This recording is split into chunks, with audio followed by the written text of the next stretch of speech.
Você já se perguntou como a igreja é formada por homens simples, pescadores, cobradores de impostos, gente comum, mas conseguiu transformar o mundo?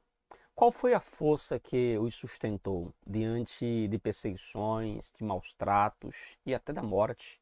Qual foi o poder que os fez falar com tanta ousadia, meus irmãos? Qual foi a chama que incendiou Jerusalém, Samaria e até os confins da terra? A resposta não está na capacidade humana, está na promessa divina. O Espírito Santo, ele é o grande capacitador da igreja. A profecia de Joel não era apenas uma poesia religiosa, era o anúncio de uma nova era, de um novo tempo. No Pentecostes, os céus se abriu, o vento soprou, o fogo desceu e os homens comuns se tornaram testemunhas extraordinárias do Evangelho. Mas atenção, o Pentecoste não foi o fim de uma promessa, foi o começo de uma dispensação. O Espírito Santo continua enchendo a nossa vida hoje. Assim como encheu o cenáculo, ele continua enchendo a igreja no tempo presente. Ele não apenas regenera, mas ele também reveste. Ele não apenas salva, mas ele também capacita. E na lição de hoje, na aula de hoje, nós iremos compreender três verdades poderosas a respeito do poder capacitador do Espírito Santo. Primeiro, nós iremos ver a promessa desta capacitação.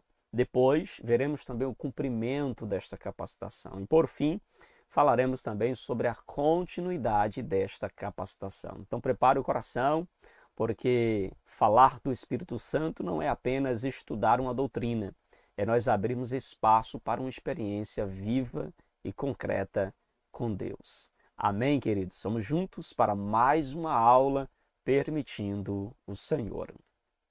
Meus queridos irmãos, vamos então agora para a nossa aula de número 10, lição de número 10, lição esta que vai falar sobre o Espírito Santo, o capacitador.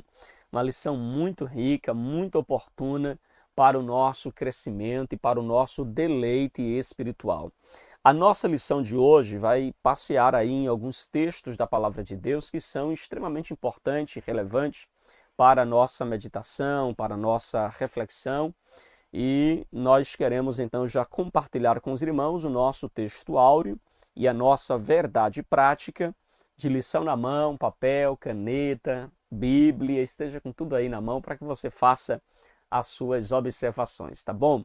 Olha, querido, a palavra de Deus, lá em Joel, capítulo de número 2, verso 28, parte A, que é a nossa leitura bíblica aqui do texto áureo, diz assim a palavra de Deus: e há de ser que depois derramarei o meu espírito sobre toda a carne. Então, esse texto a gente vai falar um pouco mais na frente sobre esta promessa que Deus faz por intermédio do profeta Joel sobre a igreja, sobre os seus filhos, sobre o povo de Deus. Já na nossa verdade prática, nós temos o seguinte: o derramamento do Espírito Santo é uma promessa universal que capacita a igreja com poder para pregar o Evangelho.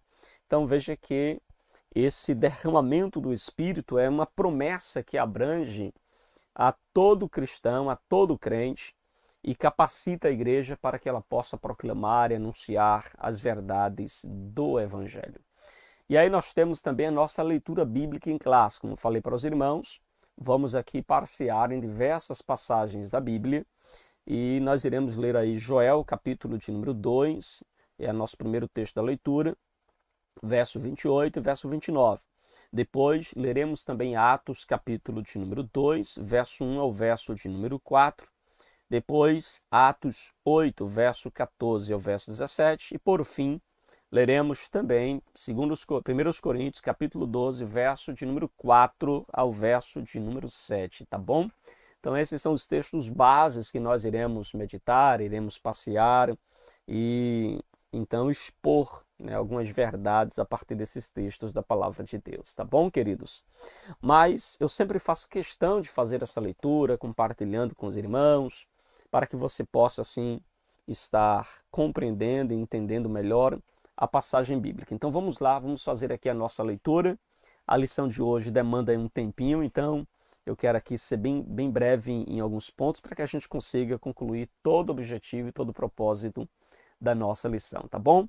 Joel, capítulo de número 2, verso 28, diz assim: E há de ser que depois derramarei o meu espírito sobre toda a carne, e vossos filhos e as vossas filhas profetizarão, os vossos velhos terão sonhos, os vossos jovens terão visão. E também sobre os servos e sobre as servas naqueles dias derramarei o meu espírito. Agora, vamos lá para Atos capítulo 2. Claro, se você tem a lição, você pode ler aí na lição, tá bom? Mas quem não tem, abre aí em Atos capítulo de número 2, que diz assim: Cumprindo-se o dia de Pentecostes, estavam todos reunidos no mesmo lugar,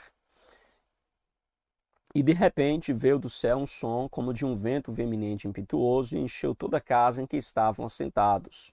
E foram vistas por eles línguas repartidas como que de fogo, os quais pousaram sobre cada um deles. E todos foram cheios do Espírito Santo e começaram a falar em outras línguas, conforme o Espírito Santo lhes concedia que falassem. Aí nós temos ainda o texto de Atos, capítulo 8, verso 14, que diz assim: Os apóstolos, pois, que estavam em Jerusalém, ouvindo que Samaria recebera a palavra de Deus, enviaram para lá Pedro e João, os quais, tendo descido, oraram por eles, para que recebessem o Espírito Santo, porque sobre nenhum deles tinha ainda descido, mas somente eram batizados em nome do Senhor Jesus. Então lhe impuseram as mãos e receberam o Espírito Santo. E agora nós iremos para 1 Coríntios, capítulo 12, verso de número 1 ao verso de número 4 ao verso de número 7, que diz assim: Ora, há diversidade de dons, mas o Espírito é o mesmo. E há diversidade de ministérios, mas o Senhor é o mesmo. E há diversidade de operações, mas é o mesmo Deus que opera tudo em todos. Amém? E ainda diz o verso 7, mas a manifestação do Espírito é dada a cada um para o que for útil. Tranquilos? Nós iremos falar sobre estas passagens bíblicas dentro do corpo da nossa lição. Vamos aqui então para os objetivos da nossa aula de hoje. 3 objetivos nós queremos então traçar aqui com os irmãos. Primeiro, mostrar que o derramamento do Espírito Santo é uma promessa universal.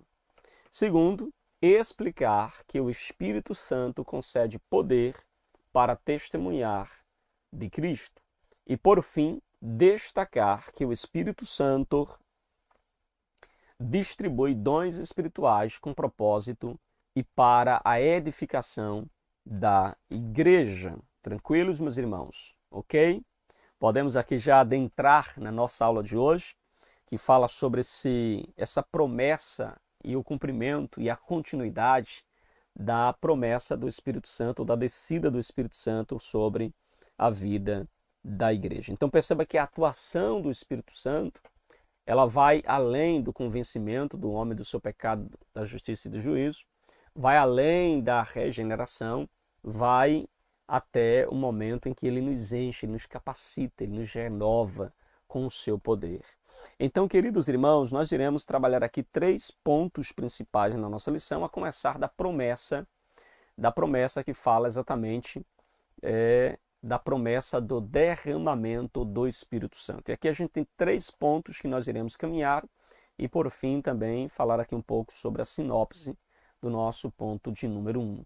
Então, meus queridos irmãos, antes do Pentecostes, houve uma promessa. Antes de Atos 2, houve uma promessa. Deus ele nunca age sem antes, na sua grande maioria das vezes, anunciar o que ele vai fazer. Então ele revela, ele prepara, ele cumpre. E o profeta Joel, cerca de 800 anos antes de Cristo, em meio a uma crise nacional provocada por uma devastadora praga de gafanhotos, ele vai anunciar algo maior do que a restauração agrícola. Ele anuncia uma restauração espiritual. É por isso que Joel, capítulo de número 2, verso 28, diz: E há de ser que depois derramarei o meu espírito sobre toda a carne. A expressão usada no texto para derramarei, a palavra shafak, significa desejar abundantemente. Não é um gotejar, não é uma descida sob medida, uma medida limitada, não, é um transbordamento.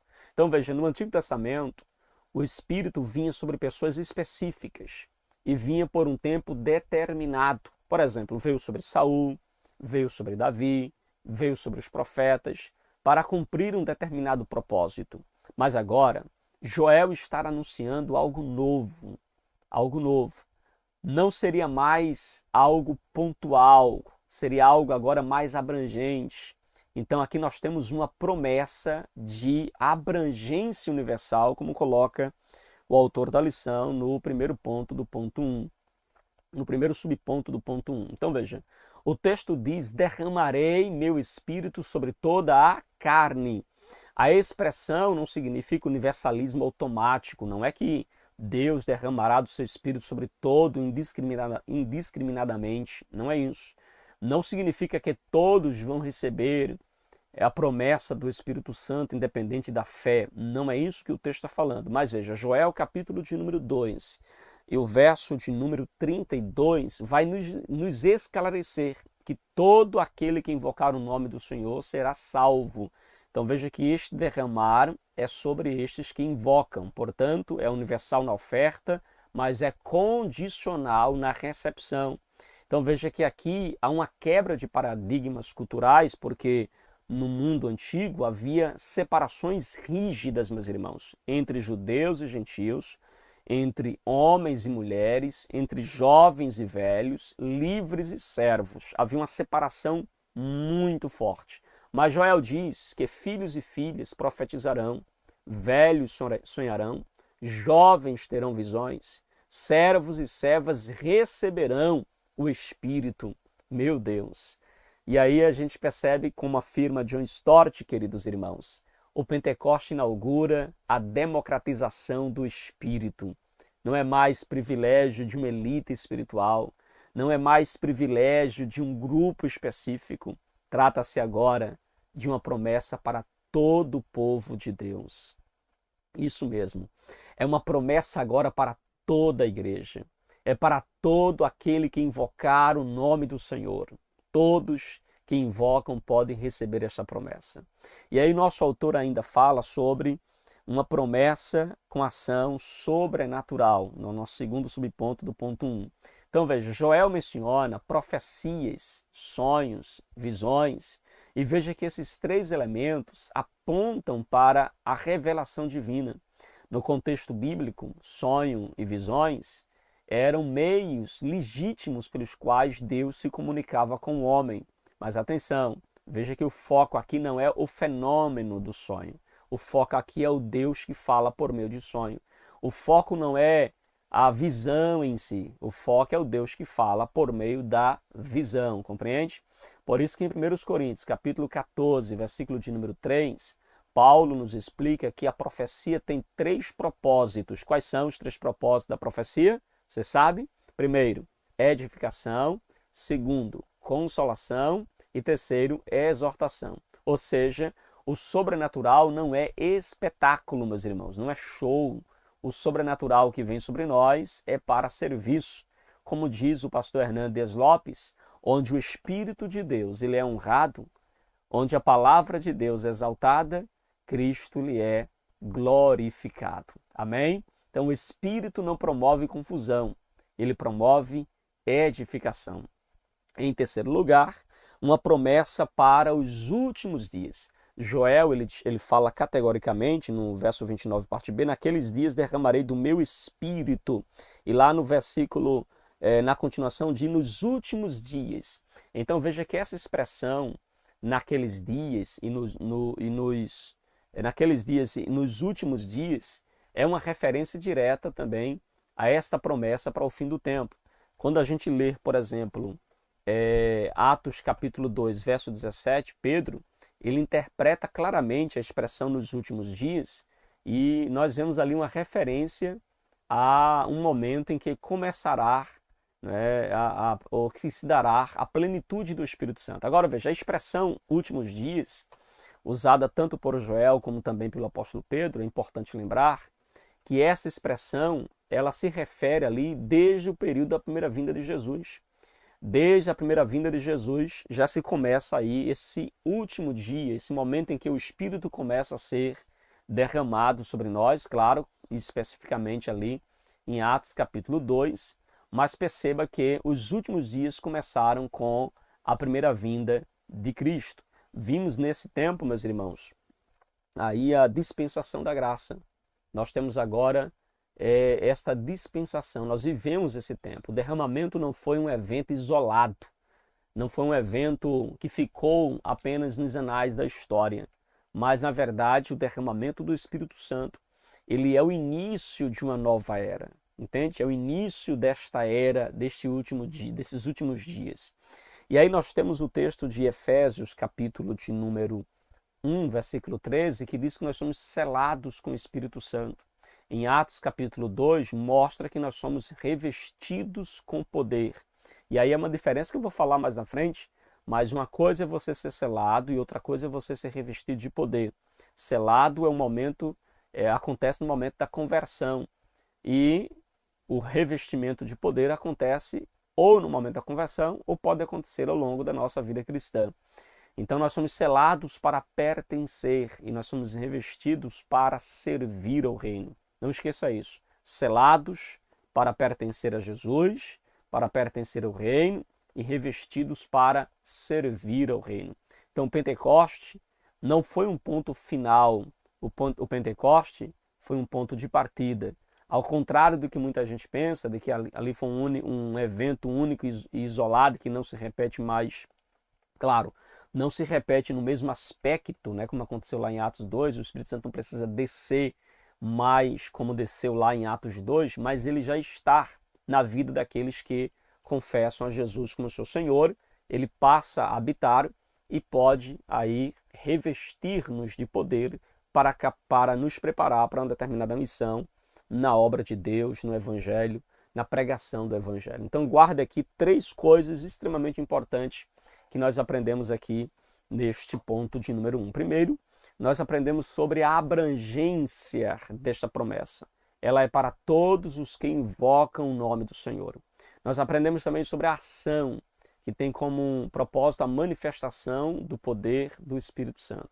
E nós temos também, aqui neste ponto de número 1, a atualidade, ou seja, a vigência desta manifestação, deste poder até hoje, ok?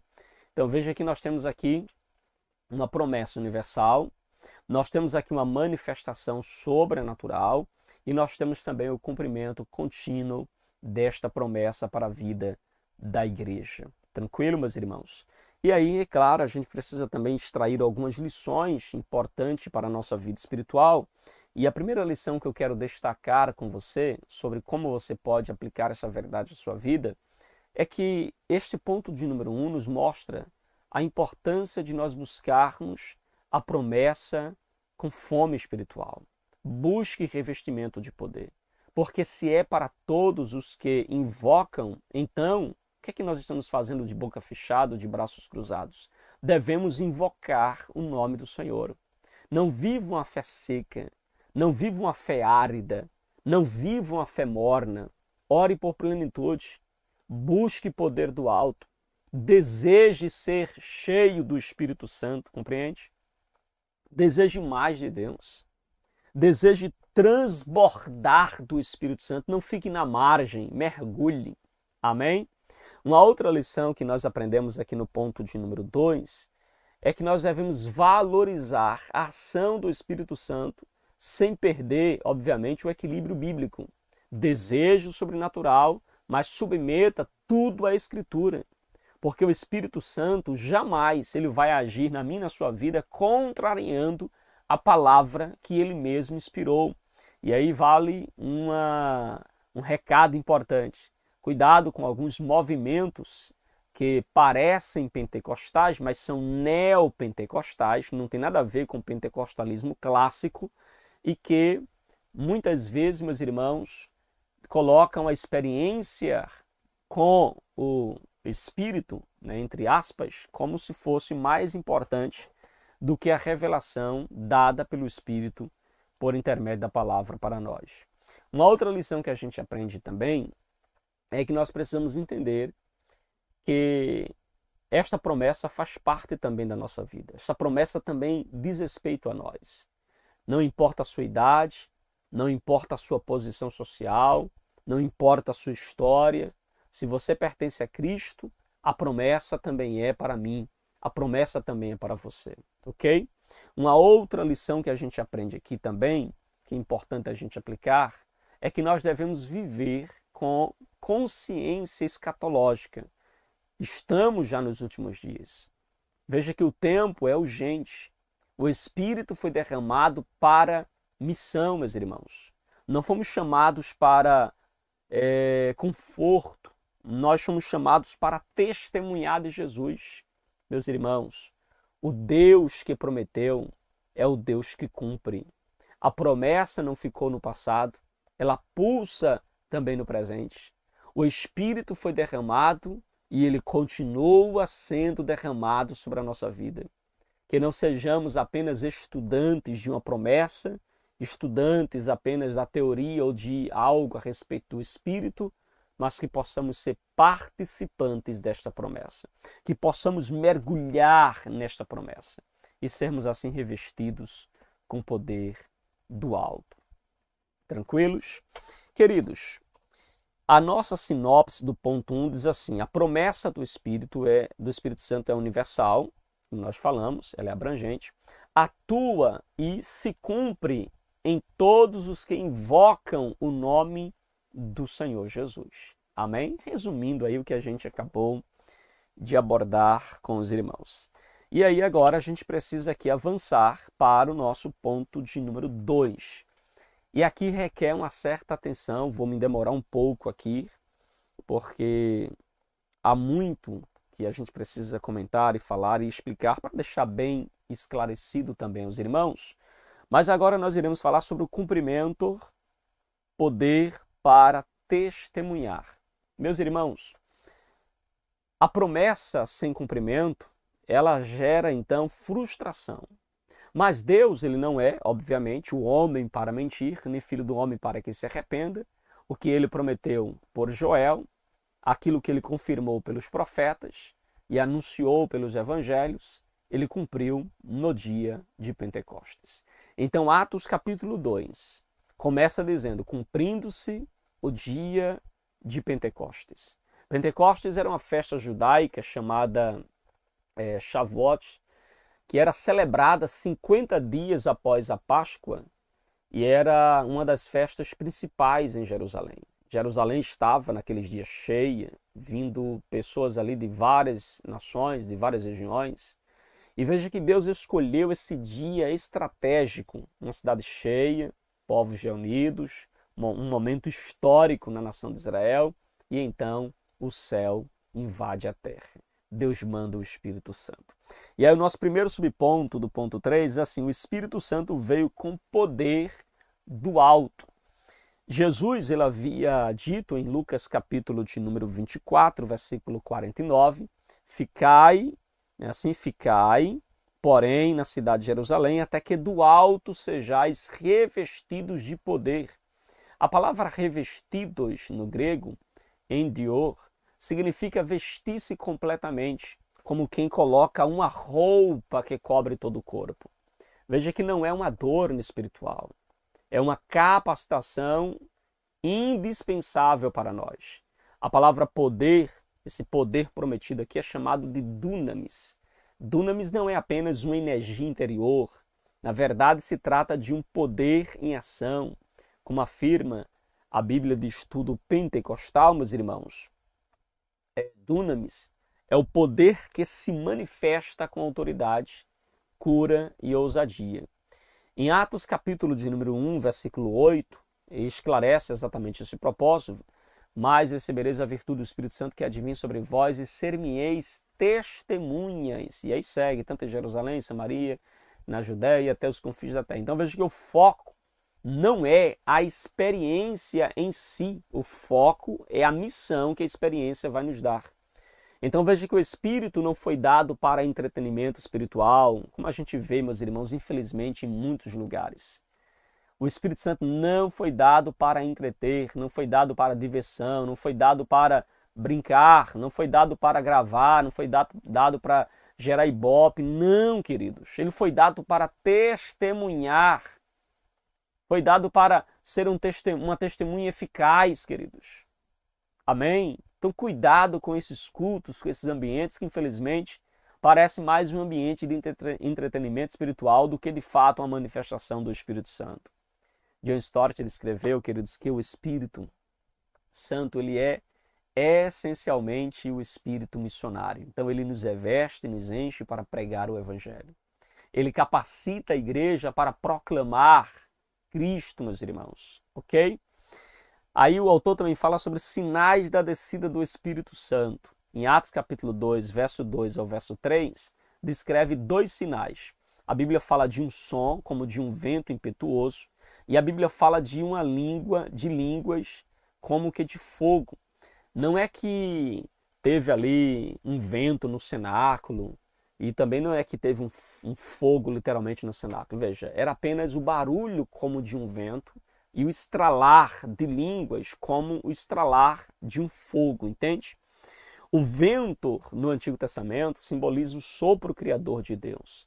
Em Ezequiel, por exemplo, 37, nós temos ali o vento que traz vida aos ossos de ossos secos. Então, o fogo simboliza a purificação e a presença divina também ali através desta manifestação do Espírito Santo. Então, veja, no Sinai, Deus ele se manifestou também através do fogo. O próprio João Batista, ele havia anunciado, ele disse que ele vos batizará com Espírito Santo, com o Espírito Santo e com fogo, meus irmãos. Compreende? Então veja que o fogo simboliza purificação e o fogo também simboliza a presença divina. Tranquilos? Então esses são os 2 símbolos que a palavra de Deus mostra como manifestação ali da presença do Espírito Santo. E o nosso autor menciona claramente aqui. Então veja, esses sinais, eles foram únicos, obviamente, ali no dia de Pentecostes, e eles marcaram o nascimento visível da igreja.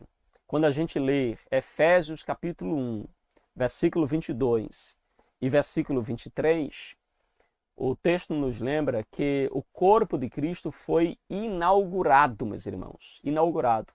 Ou seja, não era apenas uma experiência individual, era na verdade o início da comunidade do Espírito, ou seja, de uma igreja marcada pela presença do Espírito. Vamos agora, queridos irmãos, para o nosso terceiro subponto do ponto de número 2. O terceiro subponto do ponto número 2, falar sobre a evidência do revestimento de poder. E aqui eu vou colocar um detalhe, tá bom? A gente vai fazer uma análise bíblica a respeito da evidência do revestimento de poder. Por que eu vou fazer isso? Porque aqui eu vou divergir um pouquinho da compreensão aqui do nosso autor da lição e eu vou explicar para você o porquê e vou mostrar para você do porquê dessa divergência. Claro, não vou me estender muito, mas é importante que você entenda aquilo que eu vou estar colocando aqui. Então veja, em Atos capítulo de número 2, verso 4, o texto declara o seguinte, meus irmãos.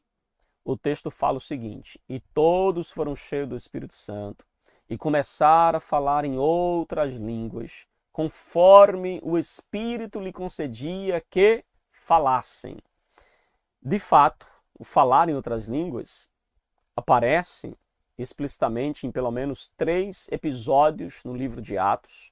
Aparece em Atos 2, no dia de Pentecostes, aparece em Atos 10, na casa de Cornélio, e aparece também em Atos 19, ali com os discípulos em Éfeso.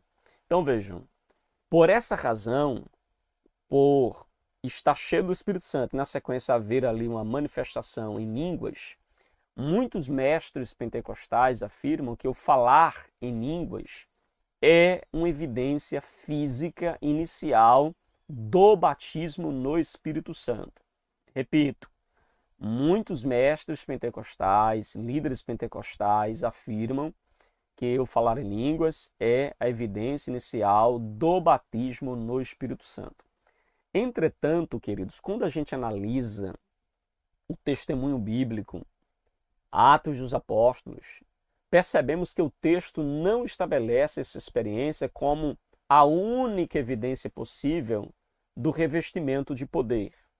A narrativa de Atos apresenta diversidade de manifestações do Espírito, não uma padronização absoluta de como o Espírito vai agir, compreende? Então veja, o dom de línguas, meus irmãos, o dom de línguas, e aqui eu quero destacar algumas coisas, o dom de línguas não é diferente em essência, não é. Ou seja, o dom de línguas e o dom de variedade de línguas não há diferença em sua essência. Porque muitos intérpretes, eles fazem então a distinção entre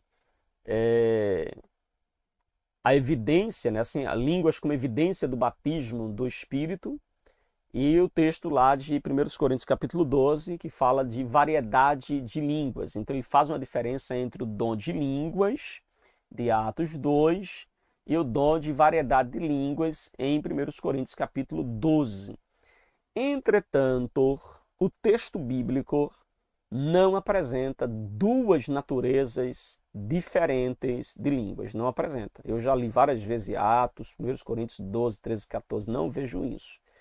Em ambos os casos, trata-se de um dom do Espírito Santo. Tanto o dom de línguas como o dom de variedade de línguas é um dom do Espírito Santo. A diferença, meus irmãos, se você a estudar e analisar isso, é perceber que não está na natureza do dom, mas estar no propósito do uso do dom, entende? Então a diferença não está na natureza do dom, mas no propósito do seu uso. Por exemplo, o Novo Testamento mostra pelo menos 3 propósitos para o dom de línguas. E não se assuste, eu vou mostrar aqui texto a texto para que você possa perceber isso. Primeiro propósito do dom de línguas, edificação pessoal. Paulo afirma isso lá em 1 Coríntios capítulo 14, versículo 4, quando ele diz que o que fala em línguas, edifica-se a si mesmo, diz o apóstolo Paulo lá. Então aqui em 1 Coríntios 14, verso 4, nós vemos um aspecto devocional deste dom. A língua é uma forma de oração espiritual dirigida somente a Deus, para a edificação pessoal. Mas um outro propósito também do dom de línguas é a edificação da igreja. Aí talvez você diga assim, pastor, o dom de línguas é também para a edificação da igreja? Sim, queridos. Contudo, quando há interpretação. Então, o dom de línguas, ele se torna um dom público quando há interpretação. Não é isso que 1 Coríntios capítulo 14, versículo 5 diz? Quero que todos vós faleis em línguas, mas muito mais que profetas de Israel. No final diz assim, a não ser que também interprete para que a igreja seja edificada. Ou seja, a língua pode servir para edificação coletiva desde que haja interpretação. Tranquilos? Terceiro propósito, então, do dom de línguas, adoração e exaltação a Deus. Quando se abre no livro de Atos, capítulo 2, verso de número 11, nós lemos lá, nós os vimos falar das grandezas de Deus. Aqui, meus irmãos, em Atos 2, verso 11, as línguas são uma forma de louvor sobrenatural. O mesmo ocorre também quando a gente lê Atos, capítulo de número 10, versículo de número 46.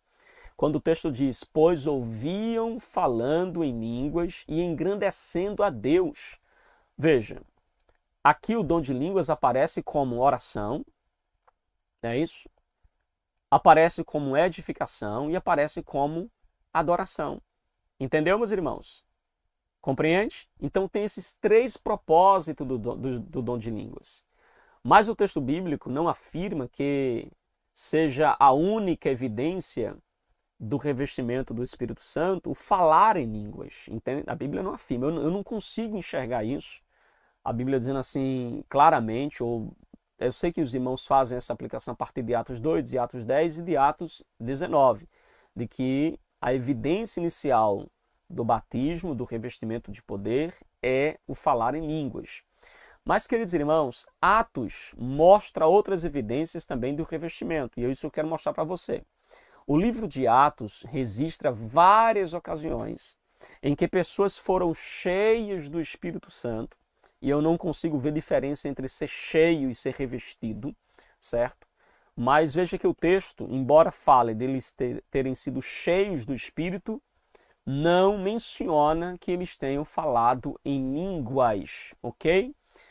Por exemplo, Pedro em Atos capítulo 4, versículo 8, embora Pedro já tenha sido, assim, revestido de poder lá em Atos capítulo 2, mas veja, o texto diz, então, Pedro, cheio do Espírito Santo, lhe disse, Pedro está cheio, Pedro já foi revestido, Pedro está cheio, mas não está falando, não há aqui evidências de que ele está falando em línguas. Você percebe então que ele está cheio do Espírito Santo e disse, ou seja, ele prega. Então aqui a evidência desse enchimento do Espírito Santo é a ousadia na pregação da palavra. Se percebe que Pedro está cheio do Espírito, não por estar falando línguas, mas porque ele está pregando a palavra de Deus com autoridade. Quando a gente abre Atos 4, versículo 31, dando ainda mais um passo aqui e é mais esclarecedor, a Bíblia diz que todos foram cheios do Espírito Santo e anunciavam com ousadia a palavra de Deus. Veja que a evidência aqui é ousadia missionária, não dom de línguas, não falar em línguas. Aí quando a gente chega na história de Estevão, em Atos capítulo 6, versículo 8, veja que Estevão, ele foi separado junto com outros diáconos para servir as mesas, ou juntamente com outros para ser diáconos e servir as mesas. E um dos critérios é exatamente ser cheio do Espírito Santo. E a Bíblia diz em Atos capítulo 6, versículo 8, que Estevão era cheio de graça e poder, dunamis, do revestimento, e fazia prodígios e sinais. Então veja que aqui a evidência é poder espiritual e sabedoria para proclamar a mensagem do Evangelho. Mais na frente nós temos também Barnabé. Lá em Atos capítulo 11, versículo 24, a Bíblia diz que Barnabé era um homem bom, cheio do Espírito Santo e de fé. Aqui você percebe que a evidência de uma vida cheia, revestida de poder, não é línguas, é caráter espiritual e fé. Ou seja, meus irmãos, o próprio livro de Atos mostra que o enchimento do Espírito pode resultar em ousadia, pode resultar em poder espiritual, pode resultar em sabedoria, pode resultar em fé, pode resultar também em uma pregação poderosa, pode também, claro, resultar em falar em línguas, mas não é apenas falar em línguas. Então, o revestimento de poder, eu entendo que não se trata apenas de um revestimento para falar em línguas, ou a evidência inicial desse revestimento esteja exclusivamente no falar em línguas, mas em todos esses viés que eu acabo de trazer aqui para os irmãos. E a gente pode dar um passo mais além, olhando agora o caso do apóstolo Paulo. Veja, o exemplo de Paulo, ele é muito significativo. Por quê? A sua conversão acontece ali em Atos capítulo 9, nos versículos iniciais, quando ele está no caminho de Damasco. Ali ele tem um encontro real com Cristo, ele já chama Jesus de Senhor, ele vai então para uma residência, ele ora, então perceba literalmente que ele já está convertido, o Espírito Santo já está nele. Em Atos 9, mais na frente, Ananias, guiado por Deus, vai até Paulo, e quando chega até Paulo, ele diz assim: Saulo, o Senhor Jesus me enviou para que você recupere a vista e fique o quê, irmãos? Cheios do Espírito Santo. Aí Paulo é cheio do Espírito, mas o texto não menciona línguas naquele momento. Ou seja, Paulo está cheio do Espírito Santo, Paulo está revestido agora para pregar o Evangelho, mas não há ali uma evidência. Pastor, o senhor está dizendo que Paulo não falava línguas? falava, até porque mais na frente você vai ver que Paulo, ele vai dizer isso. Sabemos que Paulo falava em línguas, porque ele mesmo afirma isso lá em 1 Coríntios, capítulo 14, versículo 18. Mas isso não acontece no ato da conversão de Paulo, nem minutos depois. Isso vai acontecer lá na frente. Ele vai, em algum momento da sua trajetória, ele recebe também o dom de línguas. Por isso que ele fala em 1 Coríntios 14, versículo 18, dou graças a Deus porque falo em línguas mais do que todos vós, ok? Então veja, Lucas não apresenta isso como evidência imediata do enchimento, evidência imediata do batismo no Espírito é falar em línguas. O que acontece imediatamente é outra evidência,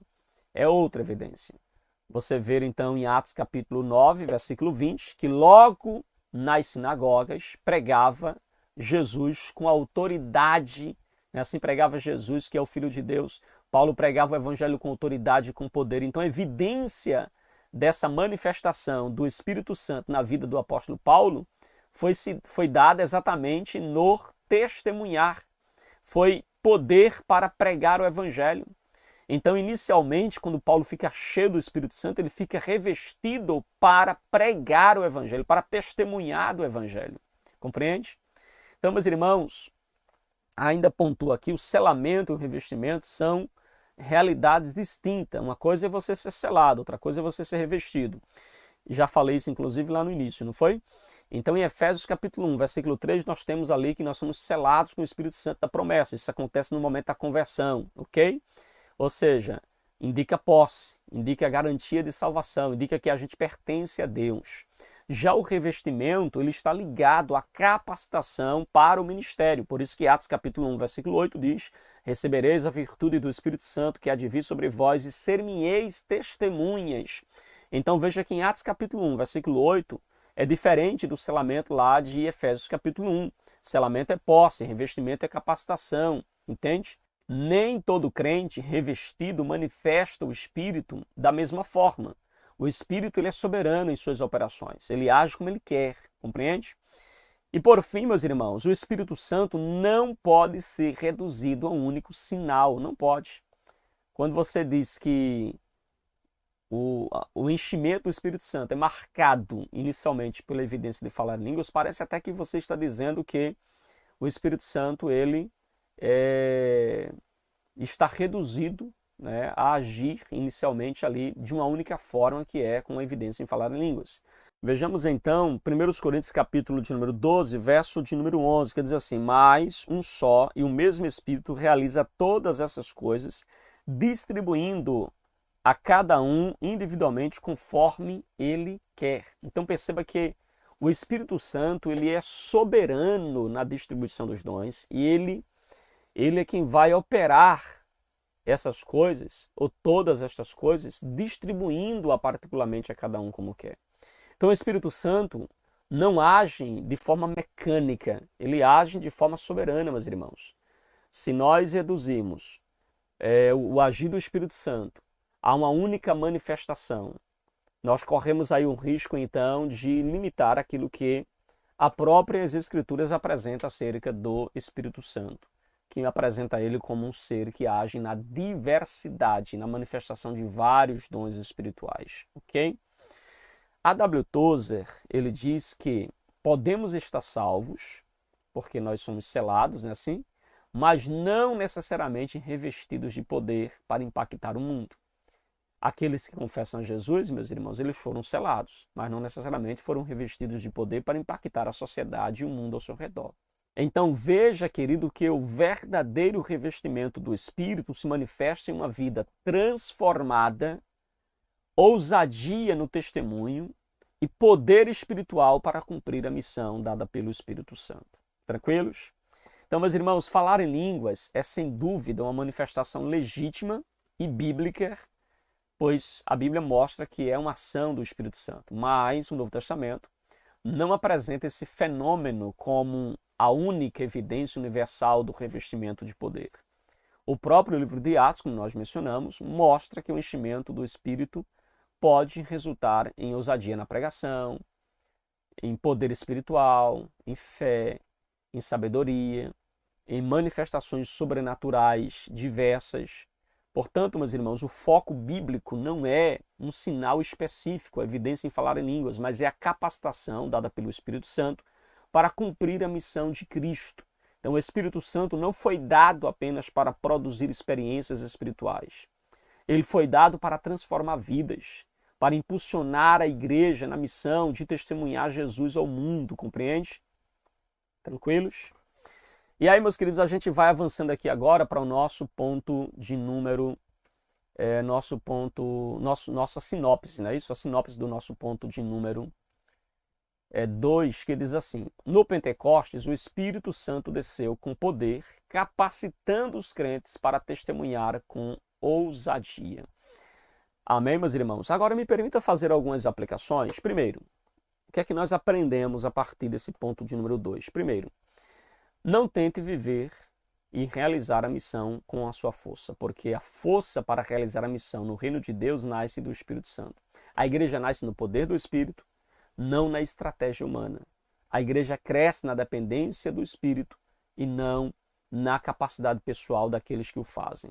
Então, ore mais e confie menos em seus métodos, confie menos na sua capacidade e descanse completamente no poder do Espírito Santo. Trabalhe e faça a obra de Deus na unção do Espírito Santo. Tranquilo? Uma outra lição que a gente aprende é: busque ousadia para testemunhar. O propósito do revestimento é testemunho. Peça coragem para falar de Cristo na família, peça coragem para falar de Cristo no trabalho, peça coragem para falar de Cristo também na cidade, no bairro. Atos capítulo de número 4, versículo 31, como mencionei aos irmãos, a igreja foi cheia do Espírito Santo e falava da palavra de Deus com ousadia. Amém? Uma terceira lição que a gente aprende também aqui nesse texto, neste ponto de número 2, é que nós devemos viver uma vida de pureza, meus irmãos. Porque o fogo também simboliza purificação. Não peça poder se não estiver disposto a viver uma vida de santificação. Porque um dos mover do Espírito Santo na nossa vida é exatamente nos purificar. Amém, queridos? Tranquilos?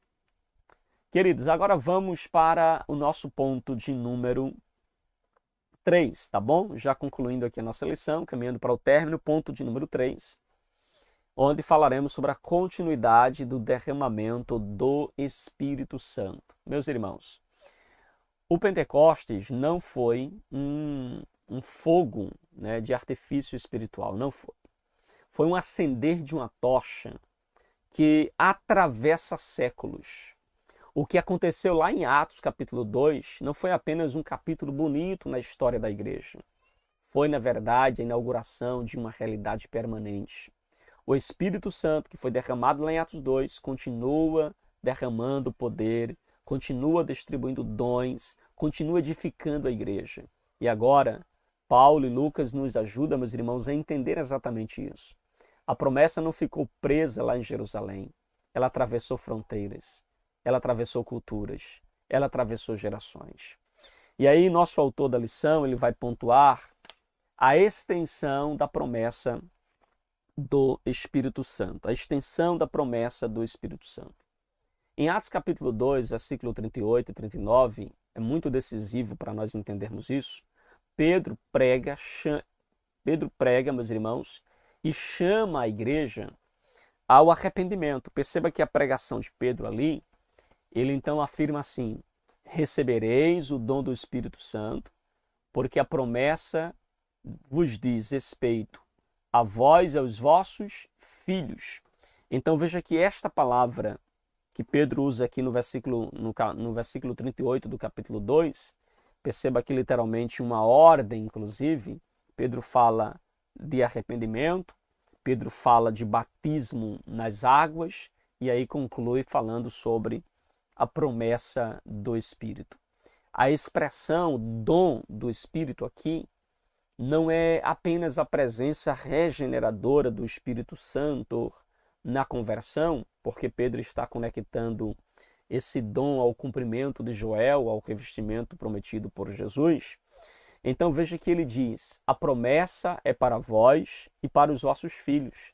e para todos os que estão longe. Isso inclui, queridos, que a promessa é para judeus e gentios, a promessa é para as primeiras gerações e para as próximas gerações. A promessa é para a igreja primitiva e também para a igreja contemporânea. E veja que em Atos, meus irmãos, Atos dos Apóstolos prova exatamente isso. Você vê que depois de Atos 2 há várias outras manifestações da continuidade do poder do Espírito Santo. Por exemplo, na casa de Cornélio, que era um homem gentil, receberam ali o Espírito Santo enquanto ouviam a palavra de Deus. Em Samaria, eles receberam a palavra, não foi assim?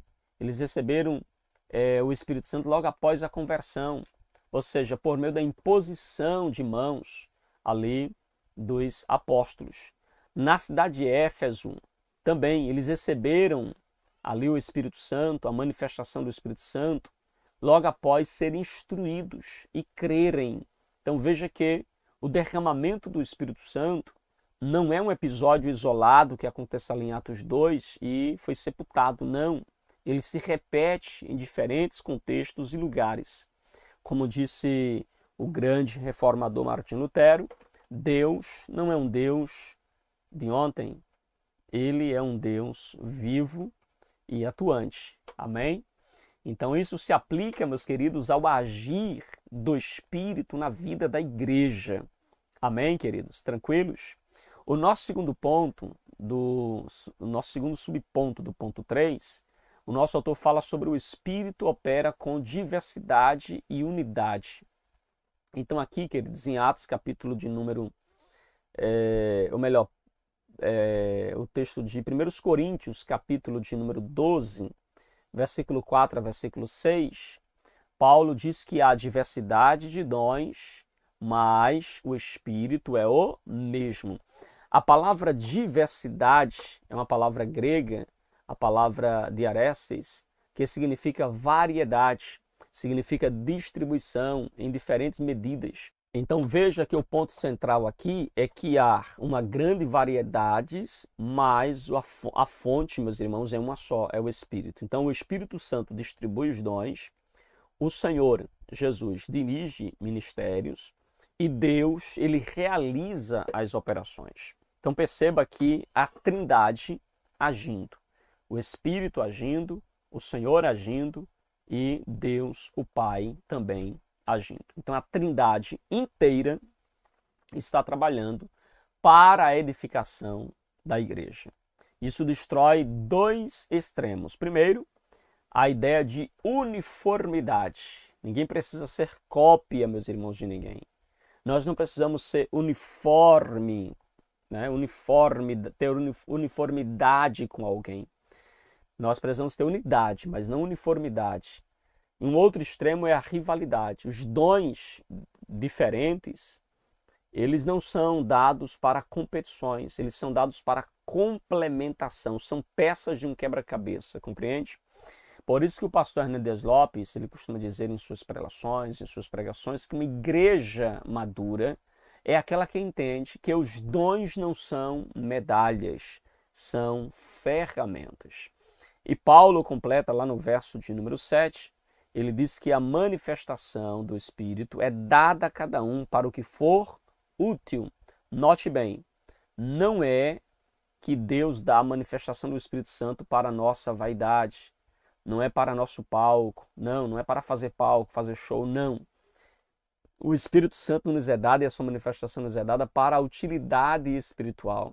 Então aqui entra uma verdade pastoral importante. O fruto do Espírito é a evidência contínua deste revestimento de poder. Quando você recebe o Espírito Santo, você é selado, você depois, em algum momento, pode ser revestido, e o que confirma que você continua cheio, continua com esse revestimento, continua vestido com as vestes espirituais do Espírito Santo, é exatamente quando você vai aí ter na sua vida o fruto do Espírito. Gálatas capítulo de número 5, versículo de número 22 e 23, mostra que a plenitude do Espírito se revela exatamente no caráter, revela-se no amor, na alegria, na paz, na benignidade, na bondade, no domínio próprio, e aí segue. Então veja, dons sem frutos, ou dons sem frutos gera escândalo, meus irmãos. Agora, frutos sem dons vai gerar esterilidade. Deus quer uma igreja com poder e Deus quer uma igreja, claro, com caráter. Uma coisa não pode substituir a outra. Cuidado, você que muitas vezes valoriza o dom de alguém, mas se esquece se a pessoa tem ou não caráter. Caráter e dom precisam andar lado a lado, meus irmãos. Tranquilos? E aí você vê também que o Espírito ele distribui dons com propósito, meus irmãos. Paulo chama os dons de carismata, ou seja, graças espirituais. O dom não é um salário. O dom é tido na Bíblia como um presente. E presente não é para enfeitar a estante. Presente é para ser usado. Por isso que 1 Pedro, capítulo de número 4, versículo 10, Pedro vai dizer que cada um administre aos outros o dom como recebeu. Cada um administre aos outros o dom como recebeu. Essa expressão usada por Pedro, administre, traz a ideia literalmente de mordomia. Então veja, você não é dono do dom, você é mordomo dos dons que Deus lhe deu, compreende?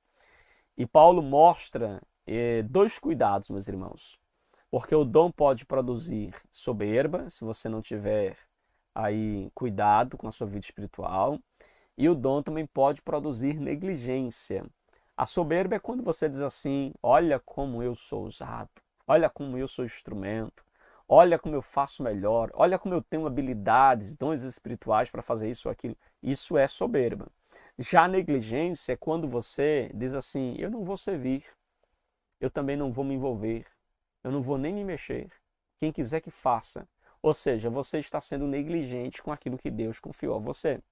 Mas o Espírito Santo, meus irmãos, distribui, diz o texto, a cada um como ele quer. Ou seja, isso mostra a soberania do Espírito Santo em nos dar aí os dons espirituais. E claro, a finalidade é clara, meus irmãos. Deus nos dá dons espirituais para a edificação da igreja. Deus nos dá dons espirituais para o serviço do reino.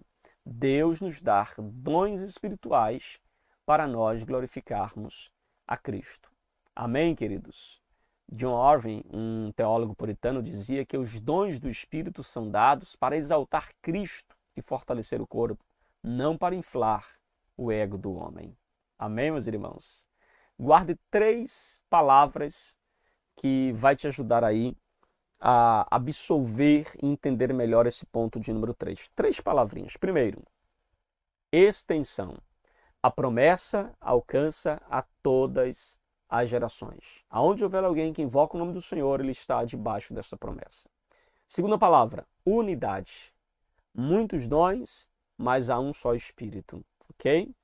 Terceira palavra, propósito. Dons para edificar, servir e glorificar a Deus. Os dons são dados para estes propósitos. Os dons não são dados para exibição pessoal, para minha glória, não. Os dons são para edificação. É para o serviço. É para edificar a igreja. Então, queridos, a promessa ela continua. A igreja, ela precisa viver esta promessa. Amém? Cristo, meus irmãos, ele é glorificado quando a igreja busca e é, então, abençoada por esta promessa. Agora, queridos, a pergunta que nós devemos nos fazer é como aplicar isso à nossa vida. Primeiro, em primeiro lugar, não trate o Espírito como lembrança histórica. Não pense que o Espírito Santo é apenas estudar a história sobre os grandes avivamentos. Não. Busque a plenitude hoje. Ore ao Senhor. Consagre sua vida ao Senhor. Deseje ser cheio do Espírito Santo. O Espírito, meus irmãos, não é uma memória da igreja primitiva. O Espírito é o motor da igreja atual. É o que impulsiona a igreja atual. Não podemos tratar o Espírito Santo como um evento histórico ou como um acontecimento histórico. Amém, queridos? Uma outra lição que a gente aprende aqui é descubra e exerça o seu dom com humildade. Descubra quem é você no corpo. Qual é a sua função no corpo. Sabe por quê? Você não foi salvo para ser plateia. Você foi salvo para servir. Então pergunte-se a si mesmo, em que área Deus me usa para edificar alguém? Em qual área Deus está me usando para ser um instrumento em suas mãos? É importante que você reflita sobre isso. Em terceiro lugar, queridos, uma terceira lição que a gente pode aplicar, fuja de comparação e abrace a unidade. Dons diferentes não significam que aquele crente é melhor, aquele irmão é melhor. Não. Significam funções distintas. Amém? Então celebre o fato de Deus usar o outro. Adore ao Senhor pelo fato de Deus utilizar do dom do outro. Deus usar o outro com determinados dons. Então celebre, se alegre com isso. Amém? Pastor, e quanto ao meu? Use o seu dom. Trabalhe, faça a obra de Deus. Se utilize daquilo que Deus colocou em tuas mãos. A ferramenta é emprestada, mas não é emprestada para você guardar. É emprestada para você usar, queridos. Amém? Tranquilos? Uma outra lição, meus irmãos. Busque poder com caráter. Tem pessoas que buscam poder, mas não têm caráter. Tem pessoas que têm caráter, mas vivem uma vida vazia de poder. Peça dons, sim, mas busque também fruto. Porque o Espírito não nos dá apenas manifestações, ele nos dá transformação. Meus queridos irmãos, o derramamento do Espírito Santo continua hoje. Os dons continuam. O propósito dos dons continuam também na atualidade. E a igreja só permanece viva quando permanece cheia, revestida do Espírito Santo. Que Deus nos livre de uma fé sem poder. Que Deus nos livre de um poder sem santidade. Que Ele nos conceda, queridos irmãos, plenitude. Que Ele nos conceda serviço. Que Ele nos conceda edificação. Amém, meus irmãos? Que o Senhor nos conceda vida no altar. Vida transformada pelo poder da sua palavra. Tranquilos? Meus queridos irmãos, chegamos então ao finalzinho desta lição com a certeza inabalável de que Deus tem falado ao meu e ao seu coração.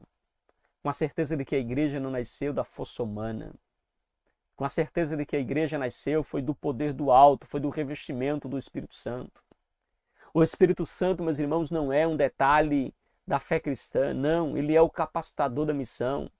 Ele é o fogo que aquece o coração. Ele é a unção que coloca ousadia em nossos lábios. A promessa foi anunciada por Joel. A promessa foi cumprida no dia de Pentecostes. E a promessa continua viva hoje para nós. Deus não derrama o Espírito para alimentar vaidades em nosso coração, mas Ele derrama do Espírito para formar testemunhas vivas que proclamem do seu nome. Ele não concede dons para exibição, Ele concede para a edificação. Ele não produz apenas manifestações, Ele produz transformação. Portanto, meus queridos irmãos, busque a plenitude do Espírito Santo. Sirva com o dom que você recebeu. Viva com santidade. Testemunhe com ousadia o Evangelho. Porque aonde o Espírito é bem-vindo, Cristo é glorificado. E quando Cristo é glorificado, vidas são transformadas para a glória de Deus. Amém, meus irmãos? Ficamos por aqui. Que Deus em Cristo abençoe grandemente a sua vida. Que Deus abençoe grandemente a sua casa. Uma frase final aí para você. O Espírito Santo não apenas habita em nós para nos salvar, mas nos reveste para nos capacitar. Amém? Que Deus abençoe sua vida, que Deus abençoe sua casa, em nome de Jesus. Meus queridos e amados irmãos, chegamos então ao finalzinho aqui de mais uma pré-aula aqui do seu canal EBD Explicada 2.0. Que Deus em Cristo abençoe grandemente a sua vida, Deus abençoe sua casa, que você tenha uma excelente aula neste domingo, nesse próximo dia 8, e também passando aqui para felicitar a todas as mulheres que estão nos acompanhando, desejando para vocês um feliz Dia das Mulheres, que Deus abençoe grandemente a sua vida, em nome de Jesus. Fica na paz e até a nossa próxima pré-aula aqui da Escola Bíblica, nosso nosso canal EBD Explicada 2.0, tá bom? Fica na paz e até a próxima, permitindo Deus.